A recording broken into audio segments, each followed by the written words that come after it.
Hey, everybody, it's Devon. And Stella. And Kate. Top of the morning. Welcome to Med Crimes.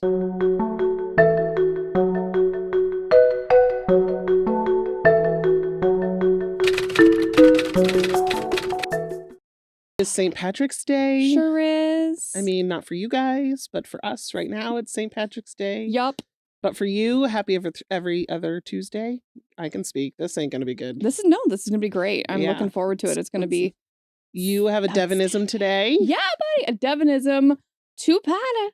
At least. Two-patta. It could be 3. Oh! It could be a series. My aching heart. The hedge. The hedge attacks again. Kate described it as, what did you say when I told you I wanted to do this one? You said, my little girl is growing up? Yes. She had some podcast pride. There were tears. It was a lot. Oh, thanks. Mm-hmm. So cute. Before we get into it, as you can tell, we have a guest host today. For those that are watching on YouTube. Miss Stella has joined us. Stella the frog. And speaking of animals, for those that have been following along for Med Crimes for a while, I kind of had been talking about my family being on a hunt in a search for our little fur baby edition. And I'm happy to say that we have one. And also, coincidentally, in honor of St. Patrick's Day, his name is Reuben. His name is Reuben, a black lab terrier mix that we rescued. You guys, his face. It's so smushy and I love it so much. He is a love. He is the love. We've had him for 4 or 5 days now. Oh my gosh. So the podcast family's getting larger. He is the goodest boy. Yes. I'll post a picture of him. Yes, you will. We'll post a picture because, as the podcast family grows, we have to share. We sure do. We have to share. And if anybody hears some little in the background, it's only because Stella is part Frenchie and she sure does have a little bit of a snort, especially when she sleeps, and she's going to get ready to have a nice nap. She's going to get comfy, and we'll see how our fancy equipment does with the background thudding. Yes, the boys because and the girl. It's a family get-together day. It sure is. We love these days. So between the addition of the 4 children and the new addition of Reuben being upstairs, it could get a little thuddy. I removed the one dog from the chaos to hopefully help with that, but we'll see what happens. We'll see how it goes. Yep. We'll see if Reuben and Sally become best friends. Yes. Oh, I hope so. We have some Patreons. We have Patreons. We have Katrina Hepler, who's a rejoin. Welcome back, Katrina. We love you. Welcome back, Katrina. Woo! And we have Ambra Lloyd. Ambra, your name. That is beautiful. Okay. Also, very fittingly, what you guys are today are leprechauns. Dun, dun, dun. Leprechauns. Ta-da! Really cute ones, though. Not the nasty, mean ones. No, like cute ones. The ones that deliver the pot of gold and not steal it. Are there leprechauns that deliver pots of gold? I don't know. One of these leprechauns needs to do an audit and make sure I'm on the list. Where's our rainbow? Where's my rainbow and where's my gold? I want to dive right into that. So, Katrina and Ambra, if you guys could look into that with your leprechaun brethren, that would be great. You need no explanation on what your historical character is. No, I do not need to give you any information on that. Everybody knows what a leprechaun is. Nope. And you guys are it because you're awesome. We're sporting our St. Patrick's Day stuff by our green wall here. Yes, the safety hedge is green. We are not wearing green because I feel like we would blend in. Yes. So there's that. I did think of that this morning. Yeah, buddy. Yeah.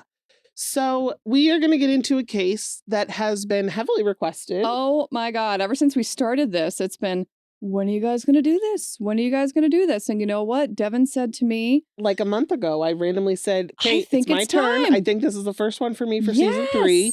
And so I'm like, Kate, it is my turn. Yes. What do you think of this guy?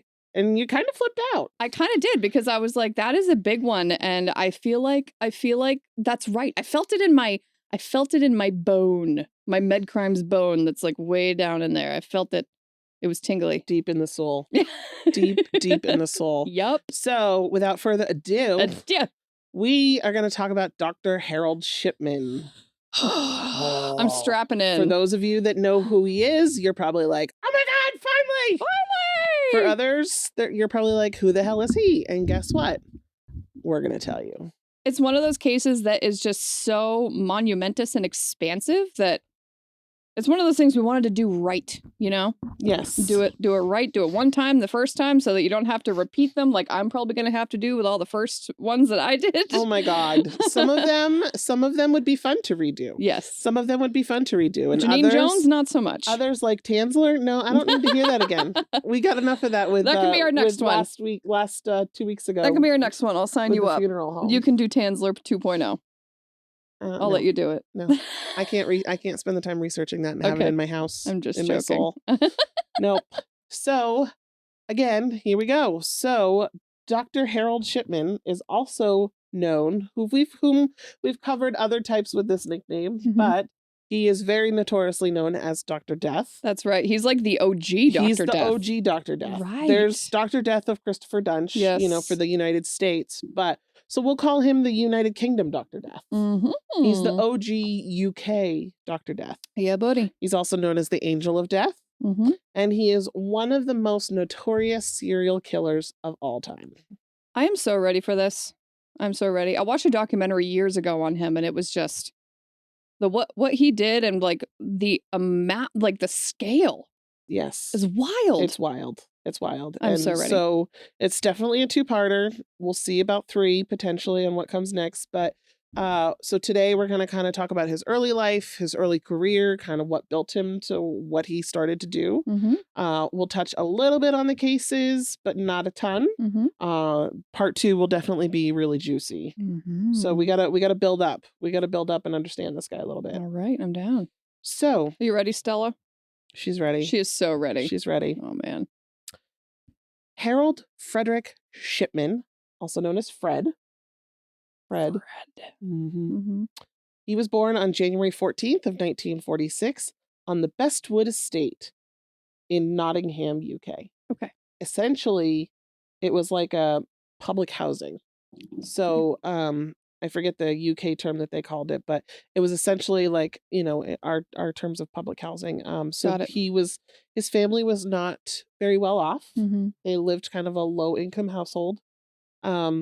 He was the second of 3 children, middle child. I also am the middle child, but I'd like to think that we are not alike. Hopefully. Unless you have something to tell me. I think you guys are vastly different. He was named after his father, Harold Frederick Shipman. His father was a lorry driver. Do you know what a lorry driver is? I had to look this up. So, I've heard it a million times. Is the lorry not the trolley? It's a truck driver. It's essentially a truck driver. Yeah. Sorry, UK listeners. We are trying. Sorry. There's so many of you. We love you. We love the UK listeners. And if I get any of my UK references wrong, please correct us. Oh my gosh. Because again, we need help. I do not pretend to know everything. Okay. Me neither. His mother, Vera Shipman, I love that name. Me too. She was a homemaker. Okay, Vera. Again, his parents were low working class, but they were devout Methodists. So he grew up in a very, like a devout, good, stable home. Yes. It's kind of rumored that he might have been the favorite. I mean, I'd like to say that I'm my parents' favorite child, but and you're the middle, then they'd be like, I don't have any favorites. So you would never admit that. He was very close to his mother. So despite whether or not he was the favorite child or not, he was very close to his mom. Okay. Vera and Fred, 2 peas in a pod. She really kind of instilled in him a sense of superiority. And I don't know if because she like devoted so much to him or anything. So whether or not, who knows what kind of brought him to kind of have this arrogance about him. But he was just kind of like, yeah, no, I'm good. So he kind of like grew up thinking like, I am the man, actually. But because like as he grew up with that like superiority complex or like an arrogance to him, as he kind of grew up, it was like it tainted future relationships. That, I mean, how many of us like that? I'm holier than thou, or I'm better than you are. You don't really like people like that. It gives me the ick. I mean, you need to be humble. Yes. But so this really kind of made him isolated when he was an adolescent and didn't have a lot of friends. So he just drove everyone away with his attitude. Yeah. Okay. So though he was pretty arrogant, he was at least like somewhat around like a group of friends. He was kind of reserved about it when he was not on the athletic field. But so like when he was in a classroom and whatnot, he was like quiet and reserved. His arrogance really came out playing rugby. Like Got it. that was his thing, and he's just like, "Ugh." So playing rugby and being a long distance runner. Those were his Oh. areas where he was like, I'm pretty badass. Okay. I'm gonna crush you, I and mean, that's where it kind of came out. rugby? That game. Have you seen like videos I of mean, that's pretty rough. Oh yeah. And am I wrong when I say, wow, that it's similar to football, but like no padding. But like a lot Like more you violent. Yes. Yes. And like you guys like I hope you're at least wearing jock straps at minimum. I mean, so protect the junk if nothing else. that was kind of the synopsis of like his childhood and his adolescence. When he was 17, his mother was diagnosed with terminal lung cancer. Oh, that's sad. So again, they were very close. He started to kind of help. He didn't really oversee her care, but he was really involved. Got it. Like obviously he was 17. He can't oversee her care, but not. when the physicians and those that were helping her with her terminal disease, he was right there. Got and it. helping to be her caretaker at home. Okay. This kind of started to like is this where the spark of where his medical career came from? Maybe. Like inspired him. He yeah. was pretty fascinated. So it's terminal lung cancer. Over time, she started to decline. Mhm. And he was pretty fascinated by how the morphine had such a positive effect on her suffering. Wow. It was just like, wow, this drug is like a magic drug. My mom could be suffering to breathe or in so much pain, and then she's okay. She's calm. She's, so like this just kind of started to like spark his interest about the drug. With morphine in particular. Yes. Okay. She did succumb to her disease in 1963, and she was only 43. Oh, Jesus. That's very young. That is so young. sad. Again, he was 17. And with 3 kids and that she are was 43. Yeah. Oh Yeah. God. Isn't how that terrible. awful? Yeah. Such a young age. I know it was, it's the 60s, Mhm. but Still very sad. yeah. It's interesting, they kind of started to say that his mother's death kind of like what connects him to his MO when he gets to his killings later on in the career. Right. Is this really kind of like what sparked it? Because again, the morphine was administered at home by a doctor. He watched her pain subside, and just kind of really started to learn about the drug. Okay. And so like if they're trying to, as people years down the road, right, after he's, gone through all this stuff and they find out who the monster that he is, Mhm. and they start to learn about him. And, people always try to pinpoint like Sure. a psychological, where did it start? Mhm. This is kind of a turning point. Hmm. But again, he's still like, he's only 17, Mhm. end of high school. His friends kind of, though he was odd and arrogant and just kind of like, his friends said that they were talking one weekend and they were just like, hey Fred, what'd you do this weekend? Mhm. I had whatever. How was your weekend? Oh, my mother died. Oh, I'm sorry. Yeah. Are you okay? Yeah. Yeah. Yeah, I mean, she's gone. Why are you here? And then he takes off, going and then he on? takes off for a run. It's just like bizarre how close they were, and then to just say to the few groups of friends that you have, she's gone. Yeah, no, I my mom died. mean, I mean, I understand that it wasn't unexpected, Of course. but Yeah. still, he's a kid, Mm-hmm. and they were very close. Some people obviously react to death differently. Of course, we can't judge. So it's like maybe he was trying to just be To not internalize access it that? a little Yeah. bit. If he was that devastated, everyone handles it in their own way, but it was Mhm. definitely odd. Wow. So he was obviously devastated by her death, Mhm. but this made him determined to go to medical school. Okay. Which of course, maybe, that happens to a lot of people. It I does. want to cure cancer. Yes. I want to, Sure. so he was admitted to Leeds University Medical School for training. Mhm. This was 2 years later. He was about 19. It is important to note that he did fail his entrance exams the first time. Not But, unusual, hey, though. not I unusual see. because I'm sure it's very hard. Oh, yeah. If Yep. I had to take like, what is it, the MCATs or the LSATs or something, yeah, forget it. No way. The MCATs, yeah. Um, I wouldn't do well either. But he did go for training, and then he also had his hospital internship. Mm-hmm. It's 1966, on November 5th, when he marries Primrose May Oxtoby. Primrose Primrose. Zebedine. No. Oh. He was 19, she was 17. By the time they got married, Whoa. she was already pregnant with their first child. It was Gross. definitely like, it's the 60s, Sure. so they met. They didn't know each other for very long. She but got pregnant. doing the right thing, she got pregnant. And- It's like, okay, we or have to what was hurry the up and right- get married. What was the Yeah. right thing in the 60s? In the 60s. Yes. Not in 2024. No. Important to note. Also, So- 17, not necessarily the right thing. Again, not in 2024. We digress. Yeah. This is almost 60 years ago. This is true. Ouch, that hurts to say. I know. Anyway, so she was pregnant with their first child. They ended up having 4 children together. Throughout this time during his medical school, I think by the time he ended, they had 2 children. Mhm. So the children were coming pretty close together. He graduated from the Leeds School of Medicine in 1970. Mm-hmm. So at this point, it's looking like his life's pretty normal. He's got a wife, 2 young kids, graduated medical school. Look at him He's go. moving on, right? He's doing great. Good for you, Freddie. Yeah, buddy. Good for you. Good for you, Freddie. So when he graduated in 1970, he went on to work as a junior physician. Mm-hmm. And then he started to move up the ranks Okay. pretty quickly. So he became a general practitioner at a medical center in West Yorkshire. And this general practitionership was kind of like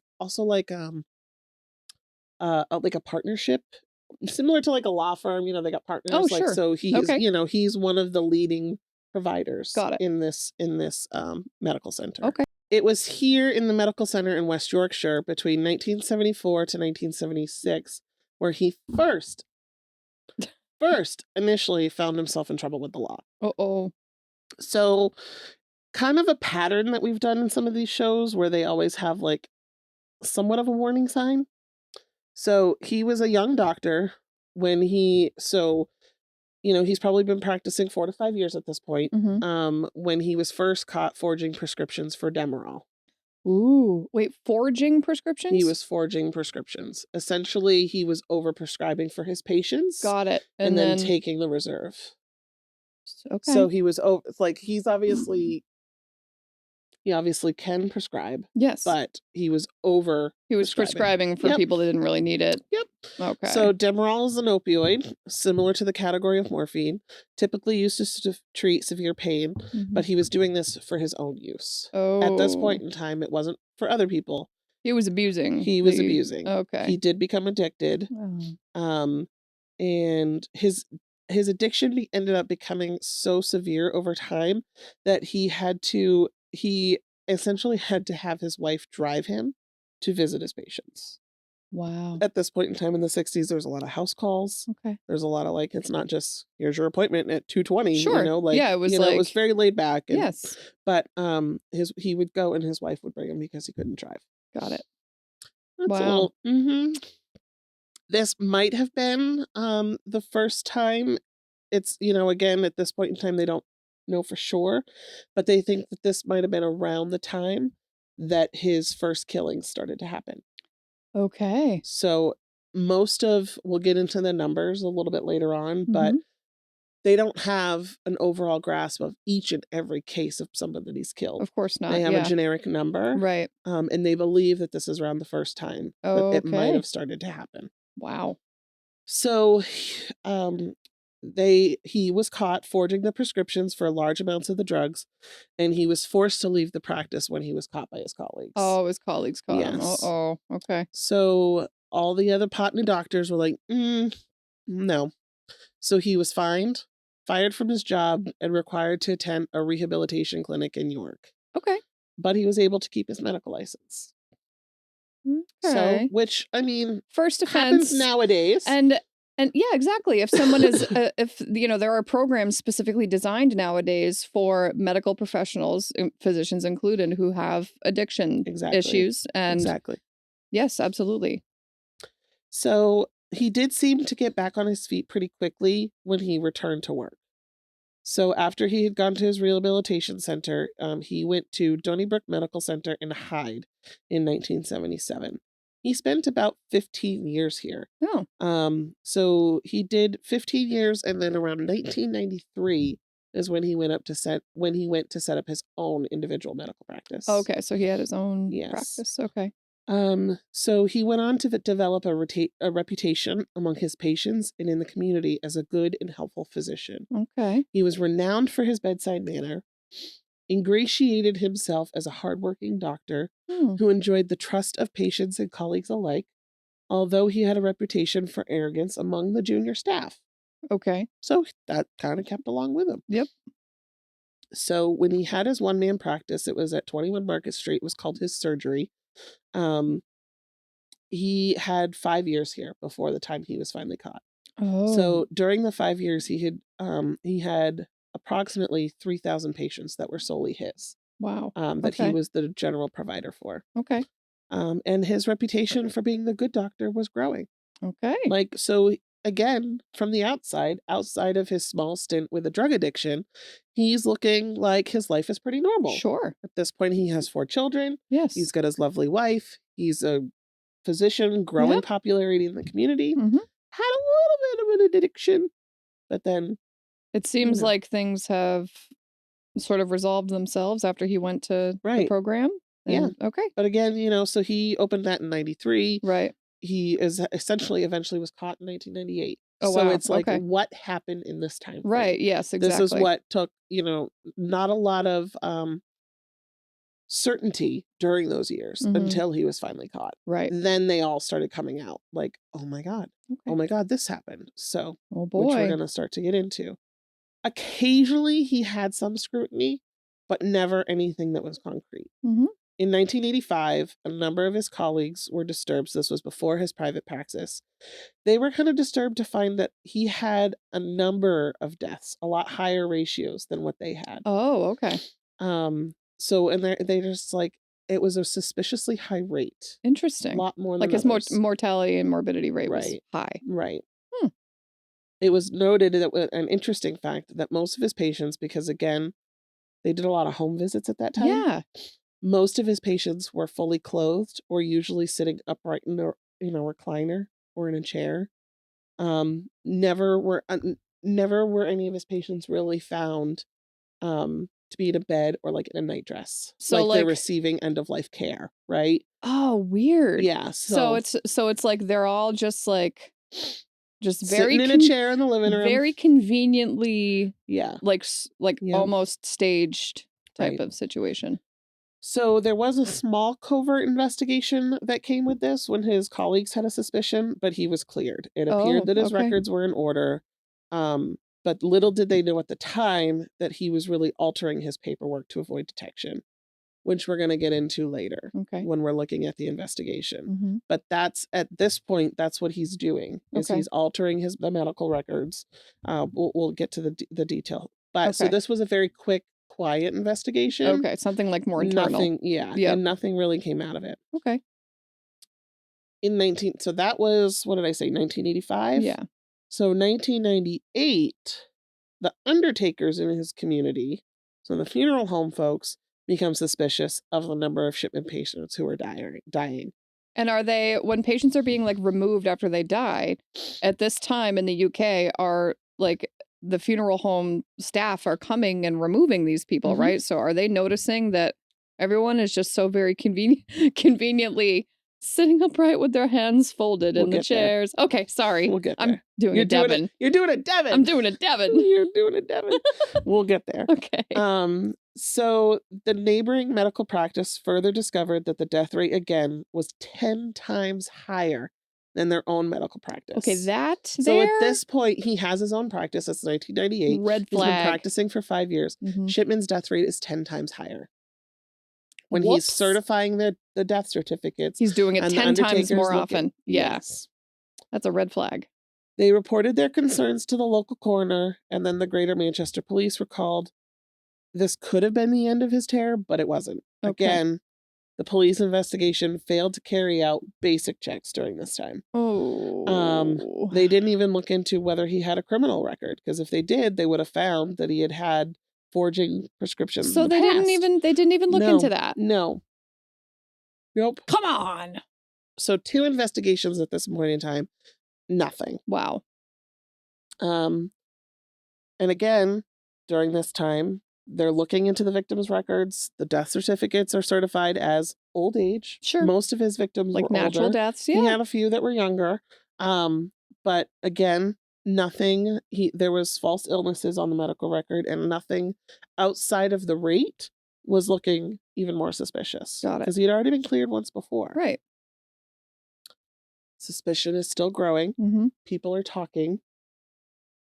A local taxi driver, this guy, broke my heart. Do we love Like, this guy? Yes. Okay. The guilt that this gentleman has. I'm on board. Oh. John Shaw is a local taxi driver who had suspected Harold Shipman was killing his elderly patients. Oh, really? But he didn't do anything about it for 3.5 years. Oh, Again, no. he's a taxi driver. So he's like, who am I? You know, Right, like, sure.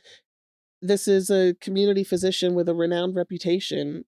Like, no And one's this was just thoughts that he had, right, you know? exactly. So he's like, I'm just surmising here, and I also don't want to like ruin this guy's reputation. He didn't initially report him to the police because he thought nobody would believe crazy and fantastic fears. He was just like, Aw. you know, he later felt guilty because he feels the guilt that at least 20 people died because he had no one to turn to or speak to. He Oh, feels personally no. responsible for 20 people Ooh. because he worked as a taxi driver for 10 years between 1988 and 1998. And he drove a number of these patients to Shipman's office, especially his private Ooh. office, for appointments. Oh no. So this is where he's like feeling like, I drove them there and they didn't come out. Wow. So they're driving to his office and just never leaving. Yep. Oh my God. What? So Okay. he's saying that these patients, they became his friends. You know, because some of them he would drive several times, right? It's not like they went into the office once and never came out. You build know, a relationship with these people. Exactly. Yes. So, and Shipman was building a relationship with them too. They'd be seen several times. Yes, yes. And then one time he would just decide. Wow. But he was like, he started to say that certain relatives of those patients would ring him and say, "Don't go and pick up my mom. She's dead." Wow. And then he's just like, I got a strange way of thinking. Who was their doctor? Like, families would just start calling. He was scheduled to pick up so-and-so tomorrow. Well, don't. She's dead. What is happening? Like in his clinic? Yep. What? Just people walking in his clinic and dying? I feel like that's enough of a red flag. I mean, we've had several so far. Yes, many. So way too many. Mr. Shaw said that he first became concerned. So in March of 1995, the death of Netta Ashcroft, he said he began to see a pattern emerging after another patient, Millicent Garside, died in October of 96. So Mr. Shaw, he was first concerned in 95 about after Netta, and then in October of 96, he's like, I'm starting to see a pattern. He was told that Shipman had given her mother an injection. Oh. And he's like, my God, he's like, I so bad wanted to say he's murdered your mom. Oh, God. He's like, but again, he's like, I felt like I wouldn't be believed. John's wife, Kathleen, was like, you need to keep quiet in case you're wrong. We don't want to get sued. This is a local physician. Yeah. Good reputation. Yeah. You know, not to say that taxi drivers are bad, but like at the time they felt like low man on the totem pole. Oh, that's so sad for him. And so they felt like they couldn't speak up. They felt like, because if they were who am wrong, I? Which is so sad. He stated he did consider getting in touch with the General Medical Council, but he was off-put because, again, there had been a lot of scandals in the medical profession. Okay. And so he wasn't confident that they would investigate Shipman. And he was really worried about being like the boy who cried wolf. Got it. And essentially, like I said, just wrapping up, the fact that Shipman was such a well-respected figure in the community who seemed to be popular and well-liked by his patients made it more difficult to express my concerns publicly. Sure does, yes. I couldn't believe what my suspicions were. They were so crazy that I couldn't even grasp what my mind was telling me. Like, he doubted himself. Oh. So it's said at this point, like throughout his career, you know, so we've had a couple of different small investigations brought up, right? So Mhm. they've had the 2 different ones. He's been arrested for forging prescriptions. Now the taxi driver, as once he's been found out, he's like, man, for 3.5 years, I wondered, Yes. right? Yes. Throughout his career, it's said that he's responsible for over 250 deaths of his patients. 250? 250.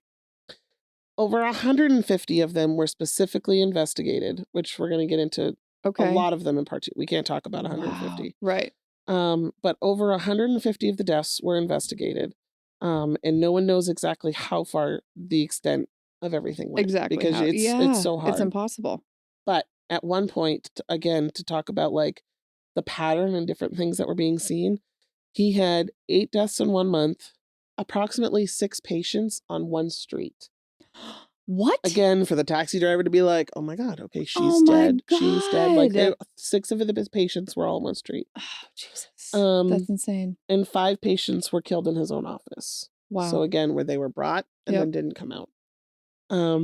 So some of the families that we're going to get into in part 2, they like they're talking about how odd behavior. Like, so one of the patients, the mother would always like greet people at the door. Mhm. She always particularly sat in one chair so that she could look out the window and be like, oh, hi. Like, so as soon as she could see someone walking up, Mhm. she'll go to the door, and she had the door open before you got there. Oh. She would always see people to the door. She was Right. always just that person that was just like, you're at my house. I'm going to welcome I'm gonna you. walk you in. Yeah.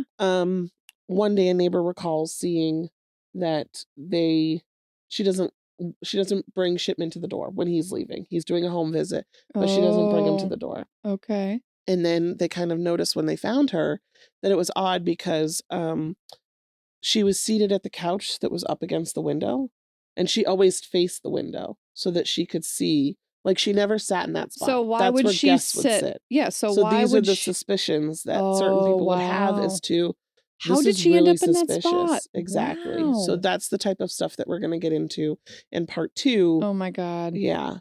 How So sad. right now we're just kind of setting the scene and looking at it, and we're going to get into the gruesome stuff in Wow. part 2. How he was caught Oh, brings his arrogance to a whole nother level. that is so heartbreaking. Yeah. Oh my God. So Oh, he's kind of a douchebag. kind of. A little bit. 100%. Yeah. Certifiable douchebag. Yeah. What did you think, Stella? She's like, yes. She doesn't care. Stella's done.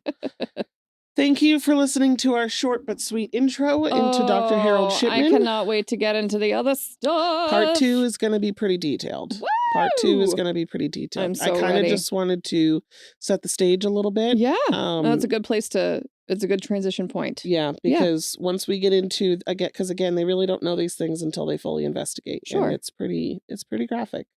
Oh my So, God. yeah. I'm so sad for those families, you know? It gets pretty bad. Really? It gets pretty bad for the Oh families. God, Yeah. that's so Yeah. sad. So we'll talk about it. You can definitely think that his arrogance got the best of him Wow. towards the end. So What a jerk face. thank you for listening, everyone. Yes. If you want to keep following us, you can follow us on Med Crimes Podcast on Facebook. Let's start there. And you can search us on YouTube, Med Crimes Podcast. You can follow us on Instagram by searching Med Crimes Podcast. If you wish to become a Patreon, you can join us at www.patreon.com/medcrimespodcast. Free t-shirts. Woohoo! Woohoo! You want to send us any of your crazy stories, ideas, anything that you want to say, you can email us at medcrimes@gmail.com. Oh God, we love you. Thanks for listening, everyone. Stay safe out there. Bye-bye.